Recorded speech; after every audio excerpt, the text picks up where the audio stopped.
BR Ambedkar government college Pilada Jodhpur. आज का ये वीडियो BA सेकेंड ईयर के विद्यार्थियों के लिए है। उनका फर्स्ट पेपर सोशल एंथ्रोपोलॉजी, उसका फर्स्ट यूनिट का फर्स्ट टॉपिक है सामाजिक मानवशास्त्र क्या है, मीनिंग ऑफ एंथ्रोपोलॉजी। आमतौर पर मानव शास्त्र को ट्राइबल स्टडीज़ से जोड़ा जाता है और ऐसा माना जाता है कि मानव शास्त्र के अंतर्गत सिर्फ जनजातियों का अध्ययन किया जाता है। तो बच्चों, ऐसा बिल्कुल भी नहीं है। सामाजिक मानव शास्त्र एक वृहद शास्त्र है जिसका एक पार्ट है सामाजिक जनजातियों का अध्ययन। तो ये जो जनजातियों वाला पार्ट है ये हम थर्ड यूनिट से पढ़ेंगे। फर्स्ट 2 यूनिट में हम लोग anthropology, meaning, scope, culture, types of culture, इन सब के बारे में पढ़ेंगे और थर्ड यूनिट से हम लोग ये पढ़ेंगे कि जनजातियाँ क्या हैं, जनजातियों का क्या समस्याएं हैं, जनजातियों का धर्म, जादू इत्यादि, वो सब थर्ड, फोर्थ, फिफ्थ यूनिट में पढ़ेंगे। तो सबसे पहले हम ये देखते हैं कि सामाजिक मानव शास्त्र क्या है, मानव शास्त्र किसका अध्ययन करता है, तो और मानव शास्त्र का विषय क्षेत्र क्या है। तो मानव द्वारा मानव का संपूर्ण और वैज्ञानिक अध्ययन मानव शास्त्र कहलाता है। मानव के शारीरिक, सामाजिक, सांस्कृतिक उद्भव, विकास और वितरण का वैज्ञानिक अध्ययन जो है वो मानव शास्त्र का अर्थ है। अगर ग्रीक अर्थ में अगर देखें तो एंथ्रोपोलोस जिसका अर्थ होता है मैन और लॉजी जिसका अर्थ होता है शास्त्र। तो किसका अध्ययन है ये? मानव का अध्ययन। मानव, मनुष्य अपने आप में एक संपूर्ण इकाई है। मनुष्य का अध्ययन, मनुष्य की उत्पत्ति कैसे हुई, मनुष्य का विकास, मनुष्य का सर्वाइवल, उसकी कठिनाइयाँ, उसकी विभिन्न प्रजातियाँ, उसके धर्म, जादू, कला, ललित, न्याय इत्यादि सब चीज़ों का अध्ययन मनुष्य एक अकेला अपने अंदर समेटा हुआ है। तो ऐसे मानव का अध्ययन करने वाला विज्ञान जो है वो सामाजिक मानव शास्त्र कहलाता है। तो ये मानव का विज्ञान है। सिर्फ मनुष्य का अपने अध्ययन करने से ही मानव शास्त्र का कार्यक्षेत्र संभव नहीं होता। मनुष्यों में, समस्त जीवधारियों में मनुष्य का स्थान सर्वोच्च है। मनुष्यों और पशुओं में कुछ शारीरिक समानताएं अवश्य हैं, किंतु भिन्नताएं अधिक हैं। इन शारीरिक भिन्नताओं के कारण ही प्राणी जगत में केवल मनुष्य ही 2 पैरों के बल सीधे चल सकता है, हाथों को विभिन्न कार्यों में लगा सकता है, बोल सकता है, सोच विचार और कल्पना कर सकता है, याद रख सकता है, भविष्य के संबंध में अनुमान लगा सकता है। किंतु प्राणी जगत में केवल मनुष्य ही एकमात्र सामाजिक प्राणी नहीं है। पशु, पक्षी, कीड़े मकोड़े तक के अपने अपने समाज होते हैं। यह तो मानव की संस्कृति है जो कि उसे पशुओं से अलग करती है। सांस्कृतिक क्षेत्र में भी मनुष्य की विलक्षणताएं या अनोखापन वास्तव में स्पष्ट है। तो मानव शास्त्र के अध्ययन क्षेत्र की अगर बात करते हैं, क्योंकि ये जो टॉपिक है ये बहुत वृहद है, इसको कुछ स्लाइड्स में समेटना बड़ा मुश्किल है, इसलिए मैं इसके डिटेल्ड नोट्स भी जो है आपको आपके ग्रुप पर डालूंगी।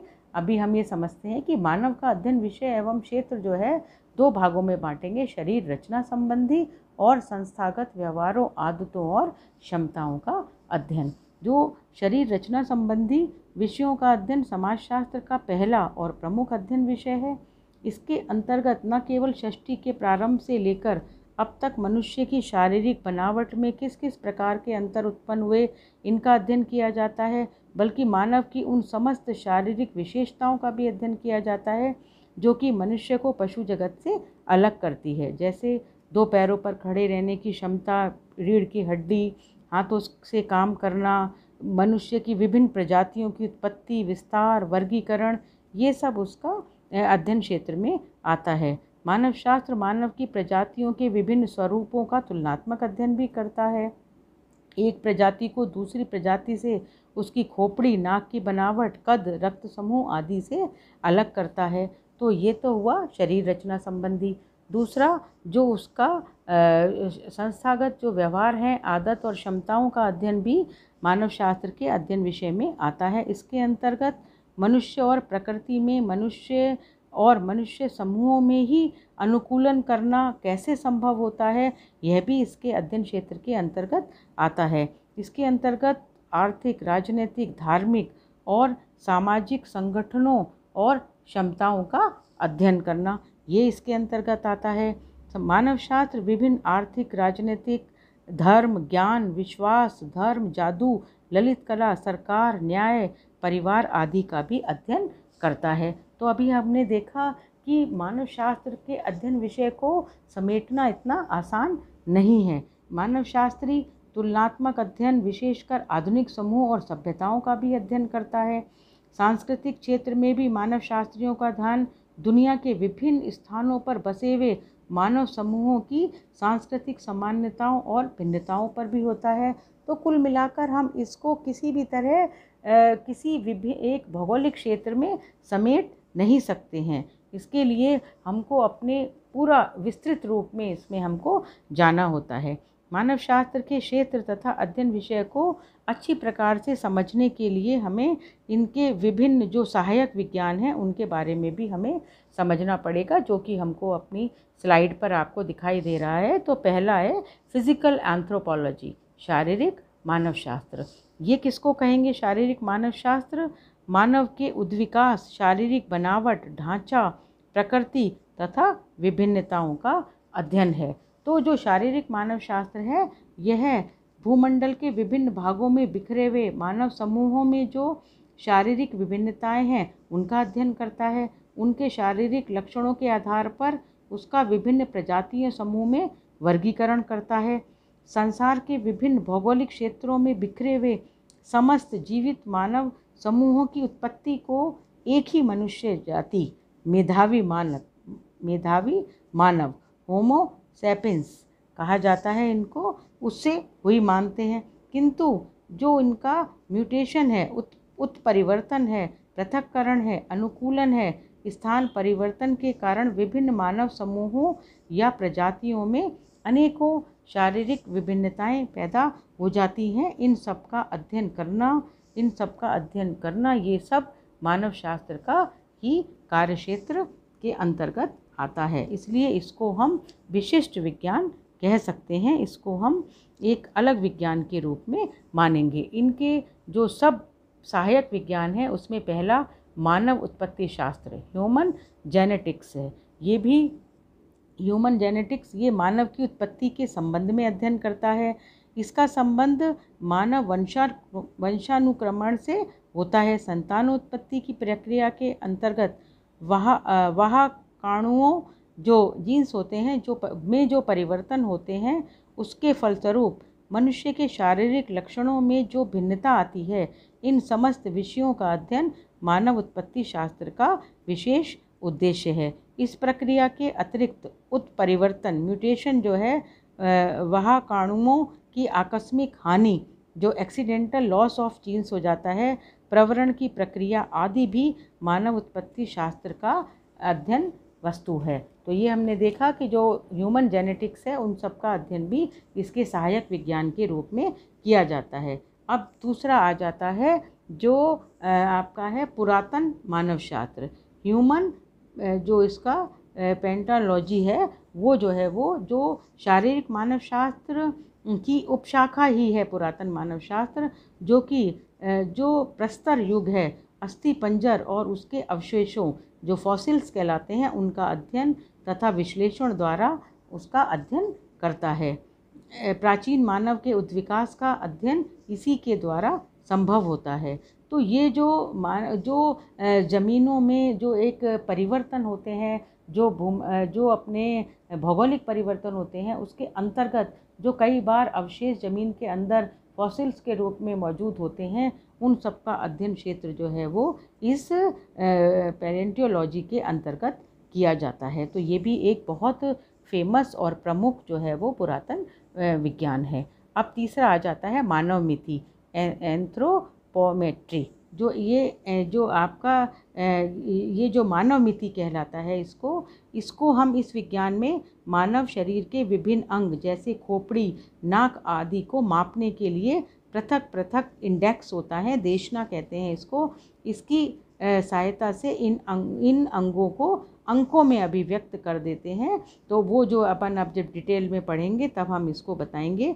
मानव मिति की सहायता से हम विभिन्न मानव समूहों के शारीरिक लक्षणों को मापते हैं और उसी नाप के आधार पर एक मानव समूह को दूसरे मानव समूह से पृथक करते हैं। तो ये भी जो मानव मिति है, ये भी जो है वो बड़ा विज्ञान है। इसके अंतर्गत हम जो है जो ये तीनों आप जो देख रहे हैं स्लाइड के ऊपर, मानव उत्पत्ति शास्त्र, पुरातन मानव शास्त्र और मानव मिति, ये तीनों ही प्रमुख सहायक विज्ञान हैं जिनके द्वारा जो है वो हम इस मानव शास्त्र का अध्ययन आसानी से कर सकते हैं। तो दूसरा जो अपना टॉपिक है वो है संस्कृति संपूर्ण पर्यावरण का वह भाग है जो मनुष्यों द्वारा बनाई गई है और जो कि वंशानुसंक्रमण की प्रक्रिया के द्वारा नहीं बल्कि मानवीय अंतःक्रियाओं द्वारा हस्तांतरित होती रहती है। समस्त जीवधारियों में केवल मानव ही एकमात्र संस्कृति का सृष्टि करता है और कुछ शारीरिक क्षमताएं समानताएं होने पर भी मानव की संस्कृति ही उसे पशु जगत से पूर्णतया पृथक कर देती है। सांस्कृतिक मानव शास्त्र इसी संस्कृति का अध्ययन है। सांस्कृतिक मानव शास्त्र के अध्ययन क्षेत्र के अंतर्गत मानव संस्कृतियों की समस्त वास्तविकताएं आ जाती हैं, चाहे वह संस्कृति आदिकालीन संस्कृति हो या कोई सभ्य संस्कृति हो। समय के बीतने के साथ साथ अन्य संस्कृतियों के संपर्क में आने पर सांस्कृतिक परिवर्तन किस प्रकार होता है, किस प्रकार एक संस्कृति में जन्म लेने के पश्चात व्यक्ति धीरे धीरे अपनी संस्कृति के सांचे में ढलता चला जाता है और किस ढंग से मनुष्य की यह सामाजिक विरासत एक पीढ़ी से दूसरी पीढ़ी को हस्तांतरित होती रहती है, इन सब का अध्ययन सांस्कृतिक मानव शास्त्र के अंतर्गत होता है। सांस्कृतिक मानव शास्त्र का अध्ययन क्षेत्र बहुत व्यापक है, इसलिए यह विज्ञान 4 उप विभागों में हम इसको विभाजित करते हैं।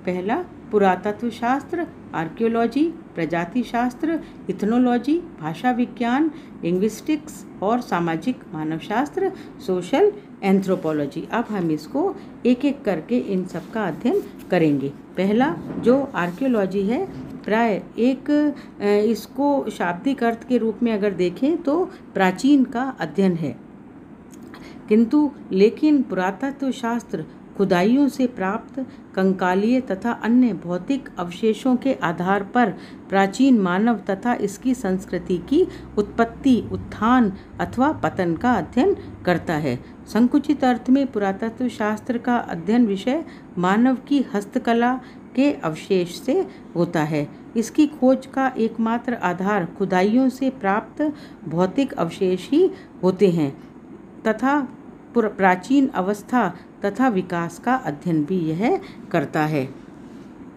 अगर हम और विस्तृत रूप में देखें तो खुदाइयों से प्राप्त अवशेषों के आधार पर ही मानव के सांस्कृतिक विकास को प्रस्तर युग, ताम्र युग, कांस्य युग तथा लौह युग, इन 4 प्रमुख भागों में विभाजित किया जा सकता है। पुरातत्व शास्त्र का उद्देश्य या लक्ष्य मानव संस्कृति के इतिहास के संबंध में हमारे ज्ञान को अधिकतम विस्तृत करना तथा मानव की प्राचीनतम कृतियों एवं सांस्कृतिक परिवर्तन के सामान्य नियमों अथवा अंतर्धाराओं से हमें परिचित कराना भी होता है। तो और दूसरा जो इसका जो सब टॉपिक है वो है प्रजाति शास्त्र, इथनोलॉजी। प्रजाति शास्त्र का कार्यक्षेत्र वहीं से प्रारंभ होता है जहाँ से पुरातत्व शास्त्र का कार्यक्षेत्र समाप्त होता है। यह जो इसका प्रजाति शास्त्र का अर्थ होता है प्रजातियों का अध्ययन, किंतु यह शाब्दिक अर्थ प्रजाति शास्त्र का वास्तविक परिचय नहीं है। जैसा कि हॉबल ने कहा है, प्रजाति शास्त्र प्रजातियों का अध्ययन नहीं है बल्कि यह कार्य तो शारीरिक मानव शास्त्र का है। प्रजाति शास्त्र समाज की संस्कृतियों का अध्ययन है। प्रजाति शास्त्री भूमंडल में बिखरी हुई विभिन्न संस्कृतियों को खोजते, अध्ययन तथा वर्गीकरण करते हैं, चाहे वे संस्कृतियाँ पिछड़ी जनजातियों की हों या फिर सभ्य समाज की हों।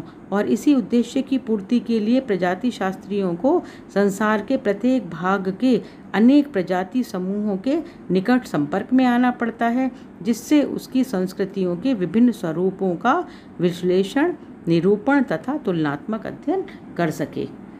तो ये तो हुआ प्रजाति शास्त्र। अब आ जाता है तीसरा भाषा विज्ञान। लिंग्विस्टिक्स जो है, मनुष्यों और पशुओं का एक प्रमुख अंतर भाषा का ही होता है। भाषा मानव संस्कृति का एक महत्वपूर्ण अंग है। भाषा विज्ञान मानव की संस्कृति के इसी महत्वपूर्ण अंग भाषा का वैज्ञानिक अध्ययन करता है। भाषा वैज्ञानिकों की विशेष रुचि एक भाषा, उसकी उत्पत्ति, विकास और के गठन से होती है।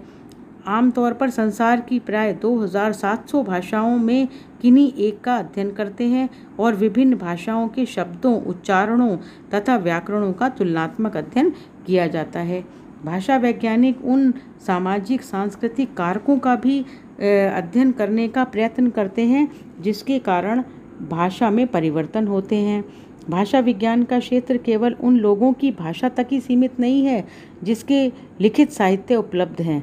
उनकी रुचि आदिम लोगों की भाषा में भी है। मानव की संस्कृति के एक महत्वपूर्ण अंग का वैज्ञानिक ज्ञान हमें भाषा विज्ञान से ही प्राप्त होता है। अब हम बच्चों इसका चौथा भाग देखते हैं जो सहायक विज्ञान है, सामाजिक मानवशास्त्र।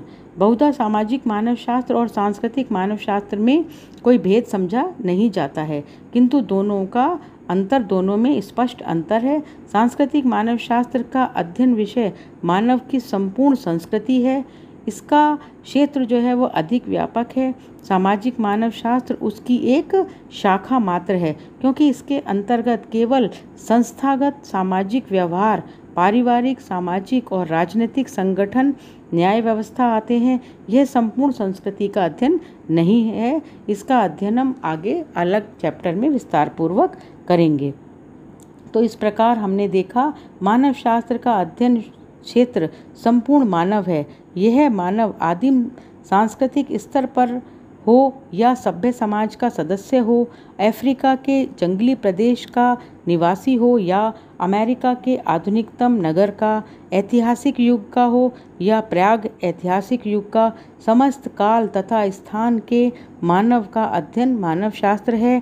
सांस्कृतिक स्तर पर देश एवं काल की सीमाओं से बाध्य न होकर मानव जाति के शारीरिक, सामाजिक तथा सांस्कृतिक विकास एवं व्यवहार के विभिन्न पक्ष इस विज्ञान के अध्ययन क्षेत्र के अंतर्गत आते हैं। तो स्टूडेंट्स, आपने देखा कि मानव शास्त्र जो है वो आपका अध्ययन विषय बहुत विस्तृत है। इसके अध्ययन विषय का अलग कई